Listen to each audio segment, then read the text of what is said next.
Hello दोस्तों, veterans नमस्कार। मैं दीवान सिंह।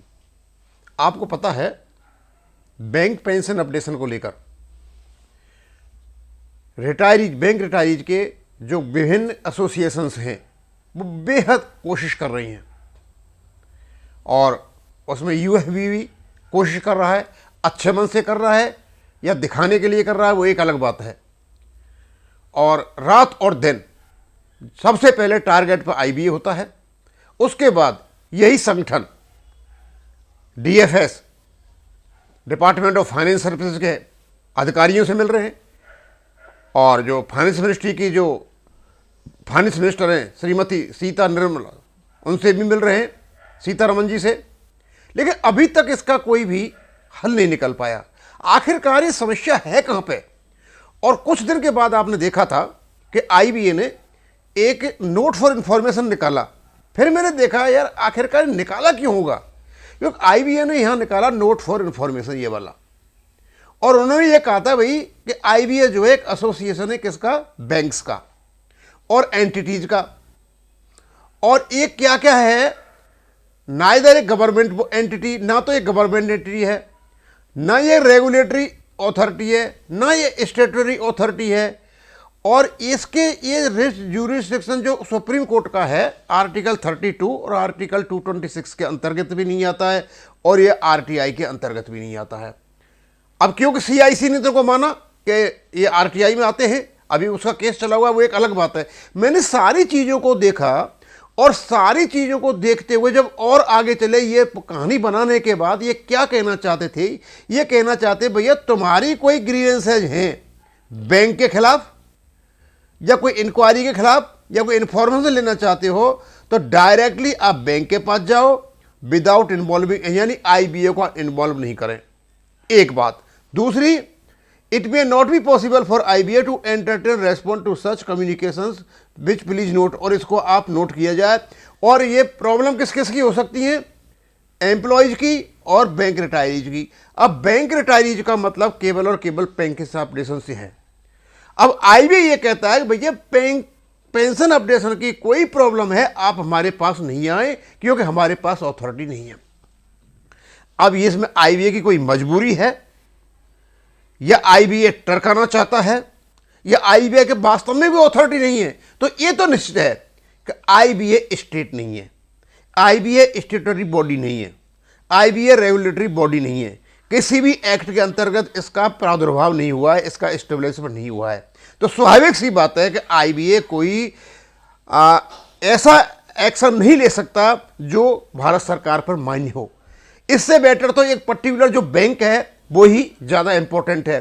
तो इसका मतलब आईबीए ने क्लियर कर दिया कि भाई जब ये रेगुलेटरी बॉडी नहीं है, स्टेटरी बॉडी नहीं है, तो ये केवल और केवल उस काम को करते हैं जो इनको भारत सरकार यानी department of the ministry of finance इनको देता है, और ये कुछ नहीं कर सकते। इसका मतलब ये हो गया कि पेंशन अपडेशन के लिए अभी तक फाइनेंस मिनिस्ट्री ने या डीएफएस ने कोई मैंडेट आईबीए को नहीं दिया है, केवल इनको उलझा रखा है। बार बार हमने देखा गया है कि एक बार तो ये न्यूज आती है कि श्री वेंकटाचलम साहब ने कहा था कि आदरणीय प्रधानमंत्री जी ने कहा है कि भैया इनकी जो समस्याएं बैंक अपडेशन 90 दिनों के सुलझाओ, ये भी सुनने में आया। दूसरे कई बार कई प्लेटफॉर्म पर जो फाइनेंस मिनिस्टर हैं श्रीमती निर्मला सीतारमन जी ने कहा है कि इनकी समस्या को सुलझाया जाए, लेकिन अभी तक सुलझा कुछ भी नहीं। इसका मतलब केवल और केवल वो ओरल कम्युनिकेशन था, अभी तक रिटर्न में कुछ भी इनके पास नहीं आया आईबीए वालों के पास समस्या को सुलझा सके। और ये जो आईबीए वाले हैं, ये इसमें जो 12th बाईपार्ट सेटल में भी वर्णन किया है कि भाई अब ये हमारा के जो सब यूरिस है वो उसका बहाना लेकर के पीछे चल रहे हैं। तो मैंने देखा यार कि आईबीए यहाँ पर कोई विक्टिम कार्ड खेल रहा है कि वास्तव में आईबीए के पास कुछ है। तो आईबीए के पास ऐसा कुछ भी नहीं है। IBA is only A recommendatory body. इसकी रिकमेंडेशन को सरकार माने नहीं माने, और इनकी रिकमेंडेशन को कोई पर्टिकुलर बैंक माने न माने, ये पर्टिकुलर बैंकों के प्रतिनिधि हैं। ये केवल केवल रिकमेंडेशन करते हैं, बैठ करके समस्या को सुलझाते हैं। इनके द्वारा सुलझाई गई समस्या कोई माने न माने वो एक अलग बात है। अब क्योंकि हम शुरू से आईबीए सुनते चले आ रहे हैं तो हम तो ये मान के चलते बहुत पावरफुल है। तो मैंने ये देखा कि भाई वास्तव में ये आईबीए में होते कौन कौन है। क्या सारा का सारा पूरा का पूरा आईबीए हमारा बेस सेटलमेंट कराता है, या जो आईबीए में जो लोग हैं सारे के सारे वो जो पब्लिक सेक्टर बैंक हैं उनको प्रभावित करते हैं, या उनकी जो निगोशिएशन कमेटी बैठती है सारे आईबीए में जितने भी सदस्य हैं उनसे होता है? तो ये तो सही है बिल्कुल, नोट फॉर इंफॉर्मेशन, कि जब तक आईबीए को भारत सरकार से या डीएफएस से मैंडेट नहीं मिलेगा आपका कोई भी बैंक पेंशन अपडेशन नहीं हो रहा है। तो बेटर तो यही है कि आईबीए के पीछे न पड़ के पीछे पड़ना चाहिए डीएफएस के। और इन्होंने जो आईबीए ने जो अपना एफिडेविट दिया सिंगला साहब वाले केस में, वो भी इनका गलत है। उन्होंने अपनी ओर से फैक्ट दिए, वो गलत फैक्ट दिए थे। इन्होंने कहा था कि रेवेन्यू एक्सपेंस से पेंशन दी जाती है सिविलियंस को, तो हमको भी दी जाती है। आपके जो पेंशन रेगुलेशन 995 में उनमें कोई विकल्प नहीं है, उसमें है रूल 56 बताता है कि आपका रेजिडुअल जो प्रोविजंस हैं वो पेंशन अपडेशन का सहारा देते हैं। तो मैंने सारा देख करके ये देखा कि आखिरकार आईबीए में होता कौन कौन है। तो मुझे बड़ा चम्मा हुआ कि इसमें 251 सदस्य हैं एज प्रेजेंट। उन 251 सदस्यों में कुछ तो ऑर्डिनरी मेंबर्स हैं और कुछ एसोसिएट्स मेंबर हैं।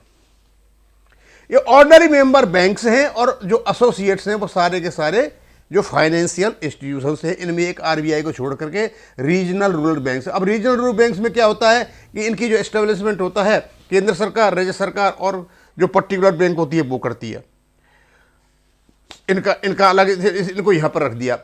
अब हमने सोचा कि हमारा जो बेस सेटलमेंट होता है पब्लिक सेक्टर बैंक्स का, तो क्या 251 सदस्यों में से उसको चूज किया जाता है?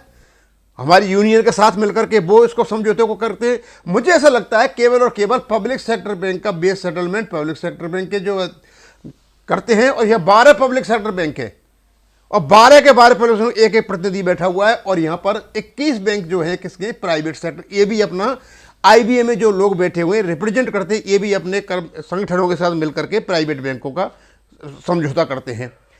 अब एक आइडिया तो क्लियर है, जब हम आईबीए के बारे में कुछ बोलेंगे आईबीए के बारे में, तो हम 251 लोगों के बारे में बोल रहे हैं। लेकिन 251 लोग आपके बेस सेटलमेंट या पेंशन अपडेशन में नहीं बैठे हुए, केवल और केवल ये पब्लिक सेक्टर बैंक के जो अधिकारी हैं, ये जो यहां पर बैठे हुए, यही बेस सेटलमेंट में भाग लेते हैं।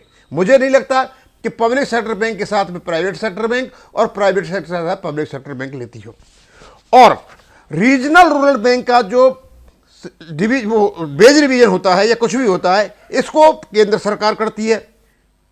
इसका मतलब ये हो गया कि जो आईबीए जो है रीजनल रूरल बैंक में के बेस सेटलमेंट में कोई हिस्सेदारी नहीं है, केवल उसको जो रीजनल रूरल बैंक का जो एक्ट है 1976 उसके अंतर्गत होता है।